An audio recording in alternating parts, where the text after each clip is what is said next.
Hello दोस्तों, मैं प्रद्युम्न आप सभी का स्वागत करता हूं PS0099 क्लासेस के एक नए वीडियो लेक्चर में।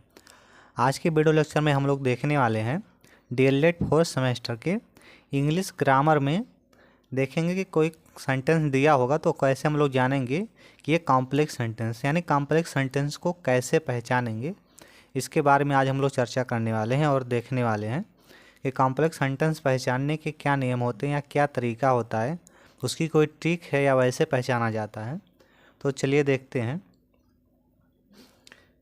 कॉम्प्लेक्स सेंटेंस जिसकी हिंदी होती है मिश्रित वाक्य। तो चलिए देखते हैं कॉम्प्लेक्स सेंटेंस जो होता है मिश्रित वाक्य कहते हैं। तो हम लोग कैसे जानेंगे कि कॉम्प्लेक्स सेंटेंस किसे कहते हैं या क्या होता है। तो जिस अंग्रेजी वाक्य में सबऑर्डिनेटिंग कंजंक्शन जिसकी हिंदी होती है असमान पदीय संयोजक का प्रयोग रहता है उसे कॉम्प्लेक्स सेंटेंस कहते हैं। अब सबऑर्डिनेटिंग कंजंक्शन क्या होता है तो चलिए इसको भी देख लेते हैं। सबऑर्डिनेटिंग कंजंक्शन कहते किसे हैं, क्या होता है। तो देखिए जो सबऑर्डिनेटिंग कंजंक्शन होते हैं उसके अंतर्गत इतने सारे शब्द आते हैं जो लिखा गया है। जैसे कि लिखा गया आपका that, who, whom, which, what, where, how, why, when, whose, though, although, since, even, if, until, unless, than, as, lest, so that, as if, because और भी सारे शब्द हैं, लेकिन परीक्षा की दृष्टि से इतने महत्वपूर्ण हैं। ये आपके हो गए सबऑर्डिनेटिंग कंजंक्शन। अब ये सबऑर्डिनेटिंग कंजंक्शन जो है अगर आपको किसी सेंटेंस के बीच में दिख जाते हैं ये शब्द, इनमें से कोई किसी सेंटेंस के बीच में अगर आपको दिखता है तो सेंटेंस आपका कॉम्प्लेक्स सेंटेंस ही होगा। आगे चलते हैं। क्लाजेज इन कॉम्प्लेक्स सेंटेंस यानी कॉम्प्लेक्स सेंटेंस में कितनी क्लाजेज होती हैं, परीक्षा में कई बार पूछा गया है कि कॉम्प्लेक्स सेंटेंस में कितनी क्लाज होती हैं। तो चलिए देखते हैं कॉम्प्लेक्स सेंटेंस में कितनी क्लाज। तो there are 2 clauses in complex sentence. Complex sentence में 2 क्लाज होती हैं। पहला आपका है प्रिंसिपल क्लाज और दूसरा आपका होता है सबऑर्डिनेट क्लाज। अब देखते हैं प्रिंसिपल क्लाज किसे कहते हैं और सबऑर्डिनेट क्लाज किसे कहते हैं। तो देखिए principal clause and subordinate clauses. देखिए जो उपवाक्य सबऑर्डिनेटिंग कंजंक्शन से प्रारंभ होती है यानी जो क्लाज आपका who, whom, which, what in सब से प्रारंभ होगा वो सबऑर्डिनेट क्लाज होता है, और जो दूसरी वाक्य बची होती है वो आपका प्रिंसिपल क्लाज होता है। जैसे एग्जांपल देखते हैं, I saw that you are talking to him.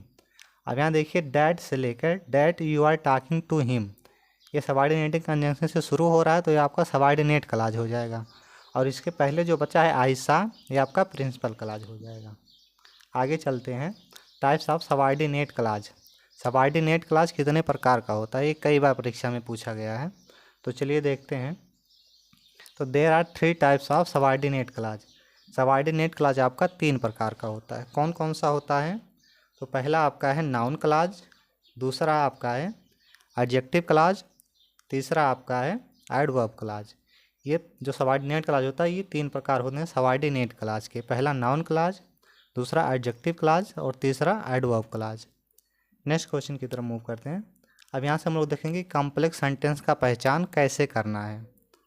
चलिए देखते हैं, पीछे हम लोग बैकग्राउंड देख लिया, कॉम्प्लेक्स सेंटेंस किसे कहते हैं, उसमें कितने क्लाज होते हैं, सारी चीज़ों को देख लें। अब हम लोग देखते हैं कि कॉम्प्लेक्स सेंटेंस का पहचान कैसे करेंगे। तो देखिए जिस अंग्रेजी वाक्य में सबऑर्डिनेटिंग कंजंक्शन होगा वही आपका कॉम्प्लेक्स सेंटेंस होगा। अब सबऑर्डिनेटिंग कंजंक्शन मैंने आपको बता दिया है, that, who, whom, which, what ये सब हैं, दो, वाल, दो, इवन, इफ ये सब अगर जिस अंग्रेजी वाक्य के बीच में मिलेंगे तो आपका कॉम्प्लेक्स सेंटेंस होगा।